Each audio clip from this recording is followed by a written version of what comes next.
Cette émission est conçue et réalisée par des membres de la communauté avec l'aide de Télé-Cogeco.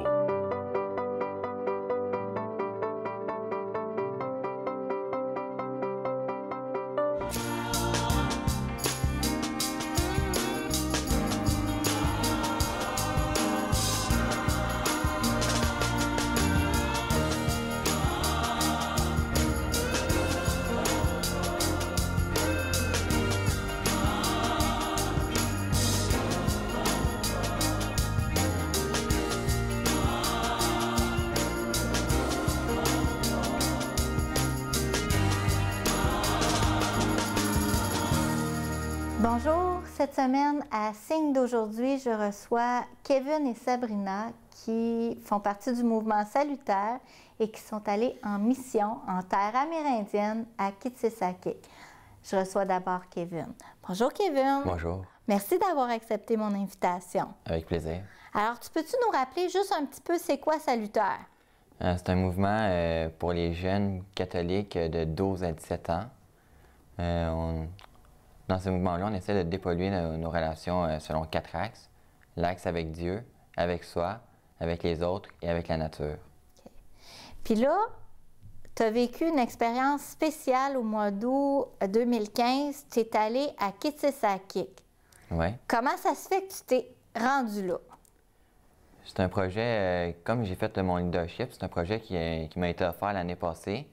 Malheureusement, j'ai pas pu y aller, puis cette année, j'ai pris la chance d'y aller. OK. Ça t'a-tu demandé beaucoup de préparation? Quand même. C'est-à-dire quoi? Tu t'es préparé pendant 1 an, 6 mois? De janvier jusqu'à ce qu'on parte. OK. Puis ça impliquait quoi, la préparation? Des rencontres de 3 heures environ. Environ 6 rencontres. OK. Puis de quoi vous parliez dans ces rencontres-là? Comment ça s'est pris? On parlait de l'histoire qui s'était passée autrefois, puis de ce qu'il fallait qu'on répare avec les Amérindiens. OK. Qu'est-ce qu'il y a à réparer avec les Amérindiens? Il y a eu l'époque où est-ce qu'on les traitait mal, puis tout, là. OK. Puis toi, à quoi tu t'attendais en arrivant là-bas? Pas à l'accueil qu'on a eu. Okay. Je m'attendais à ce qu'ils soient un petit peu plus distants avec nous autres. OK. Puis comment ça s'est passé, finalement? Ils nous ont bien accueillis, les bras grands ouverts. OK. Puis qu'est-ce que vous alliez faire là-bas? On dit aller en mission. Cette année, c'était l'année B. Okay. L'année A, ils font un petit peu d'évangélisation. L'année B, on va faire des projets quelconques. Comme cette année, on allait rénover un bâtiment qui va leur servir de centre communautaire et de centre de catéchèse. OK. Qu'est-ce que tu as appris sur le peuple que tu es allé rencontrer? Que c'est un peuple de partage. OK. Peux-tu me donner un exemple? On a été à la pêche avec eux, puis un Québécois qui allait à la pêche, puis qui ramenait les poissons qu'on a ramenés, ils auraient tout gardé pour lui. Mais eux, on va faire le tour du village, puis on va donner à tout le monde. OK. Puis ça t'a impressionné. Oui. Est-ce qu'il y a des choses que tu as appris sur toi dans ce voyage-là? Qu'il faut plus partager. Qu'il faut plus partager. Puis, est-ce que tu y retournerais? Oui, j'y retournerais. Qu'est-ce que tu retiens de cette expérience-là? Pourquoi tu y retournerais? En cause de la fraternité qu'ils ont dans la communauté. Puis, est-ce que tu as aimé assez ça pour dire que tu le suggérerais à d'autres amis d'y aller? Oui? Mm-hmm. Alors, Kevin, dis-moi donc, qu'est-ce que tu retiens de ton expérience? Qu'est-ce que tu gardes de cette expérience-là? Leur sens du partage, puis leur sens de la fraternité entre les membres de la communauté. Être proche l'un des autres, mais pas trop, là.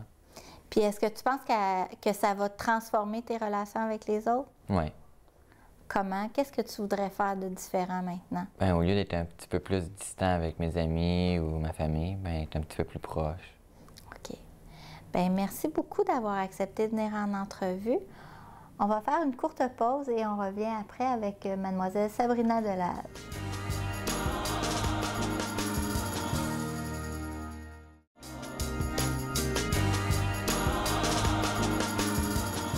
Je reçois maintenant Mademoiselle Sabrina Delage, qui est aussi membre du mouvement Salutaire et qui est allée cette année pour la 3e fois à Kitsisakik. Bonjour Sabrina. Bonjour. Merci d'avoir accepté toi aussi d'être avec nous. Ça fait plaisir. Alors, dis-moi donc, 3 fois à Kitsisakik, qu'est-ce que tu vas chercher là? OK.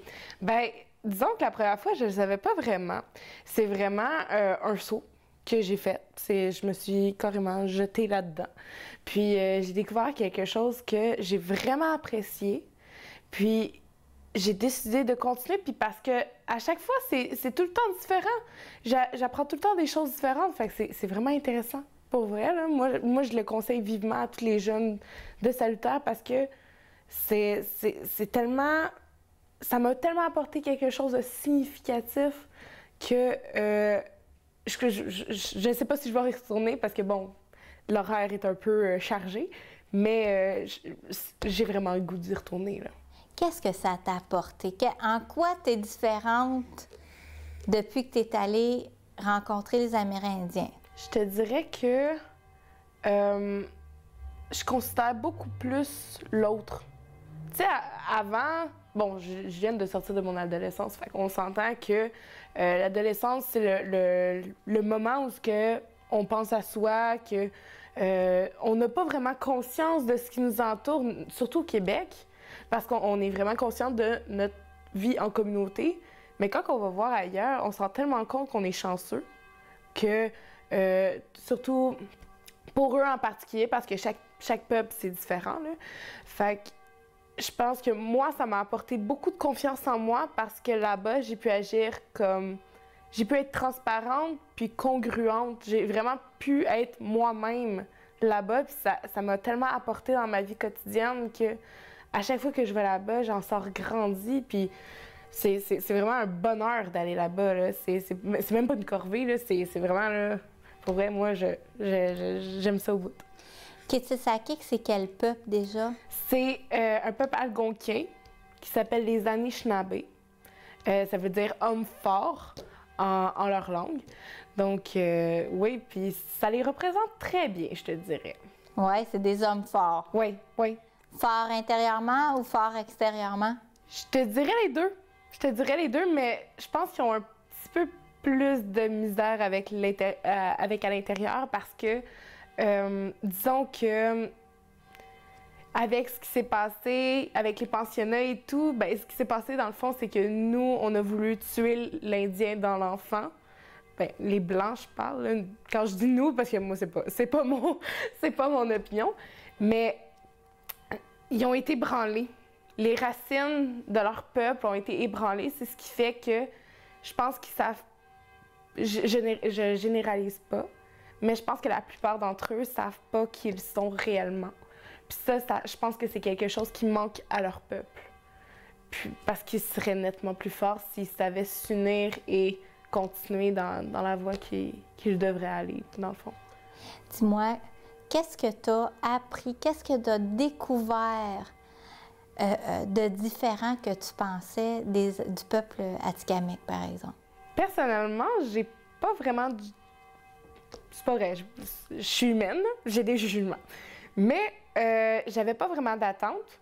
Fait que je me disais, bon, on va voir, mais tout ce que j'entendais, c'est « Ah, les Indiens, c'est des drogués. » Parce que c'est vrai, on entend ça dans la vie de tous les jours, puis...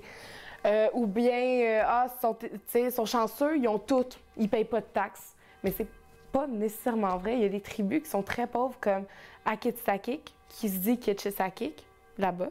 Ils n'ont pas d'eau potable, ils n'ont pas d'électricité. Puis nos besoins, on doit les faire dans des bécosses. On s'entend qu'on est très loin du « Ah, ils sont chanceux ». Puis les enfants doivent aller à l'école à Val-d'Or. Ils doivent sortir de la réserve, puis la plupart du temps sont placés dans des familles blanches, comme nous, malheureusement. Donc, c'est plus difficile pour les familles là-bas. Puis, ça m'a fait un choc au début parce que je me disais, mon Dieu, ils sont pas chanceux, tu sais, je veux faire de quoi?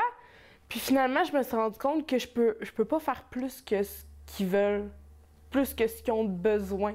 Fait qu'à chaque année, c'est un petit pas de plus.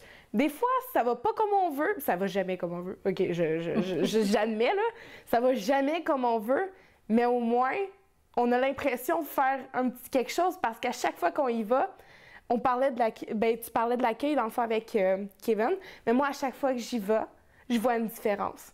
La première fois que j'y ai été, les anciens, parce que c'est comme ça qu'on appelle les grands-papas et les grands-mamans, là.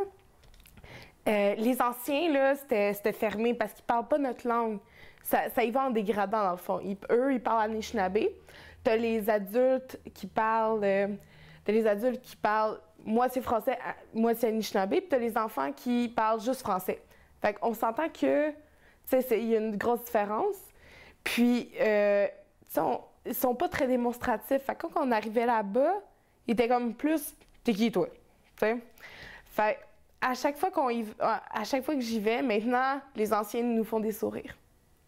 Ils nous sourient. Ou bien les enfants sont tous super accueillants, puis ils nous courent après et tout. Fait que je trouve ça vraiment beau de voir ça. Qu'est-ce que... Toi, t'es quelqu'un qui croit. Oui. T'as la foi. Oui. Qu'est-ce que ça l'a changé dans ta façon de vivre ta foi ou dans ta vision de la spiritualité, de côtoyer? C'est les Algonquins, tantôt je me suis trompée, j'ai dit Atikamekw. C'est correct. Je te dirais que j'ai découvert que l'amour de Dieu peut prendre bien les formes. Moi, c'est ce que j'ai découvert. Je me suis rendu compte que peu importe ce qu'on est, peu importe qu'on soit le plus croche possible ou quoi que ce soit, Dieu nous aime pareil, tant qu'on est nous-mêmes et qu'on n'essaie pas de jouer une game. Faut être vraiment soi-même, faut s'aimer. C'est sûr que c'est difficile, surtout dans la société d'aujourd'hui, c'est difficile de s'aimer soi-même. Mais je pense que Dieu nous aime quand même, puis ça, il faut le considérer. Moi, ça a été vraiment difficile, ma foi, au long de mon adolescence, à cause de bien des choses. Mais je l'ai redécouvert à cause de ça, je te dirais. Ça t'a permis de reprendre contact avec ta foi. Oui, parce que ces gens-là nous reflètent ça. Ils nous reflètent l'amour de Dieu. Ces gens-là, là, c'est des amours, là. Pas vrai, là. Il y a une, entre autres, Monique, celle qui nous fait à dîner, là. Wow! Hey, c'est une femme inspirante, là. C'est incroyable. J'en reviens pas. Des fois, elle nous sort des affaires, puis c'est... Wow! Hey, j'ai l'impression que l'amour de Dieu vient de me tomber dessus, là. C'est wow! En tout cas, ça donne envie d'aller en mission, puis ça donne envie aussi de redécouvrir les peuples des Premières Nations ici au Québec. L'entrevue est déjà terminée, ça passe vite. Oh. Est-ce que tu as un mot de la fin à dire à nos téléspectateurs? Je dirais que faut avoir confiance en soi, puis je pense que il faut s'aimer malgré tout. Malgré tout, il y aura toujours quelqu'un qui nous aime, puis c'est lui. Lui en haut va toujours nous aimer, peu importe. Puis je pense pas qu'il faut se rabaisser, puis non, il nous aime malgré tout, puis je pense qu'il faut accepter cet amour-là. C'est simplement ça. Il faut l'accepter. Merci Sabrina. Merci à vous d'avoir été avec nous et je vous donne rendez-vous la semaine prochaine pour un autre signe d'aujourd'hui.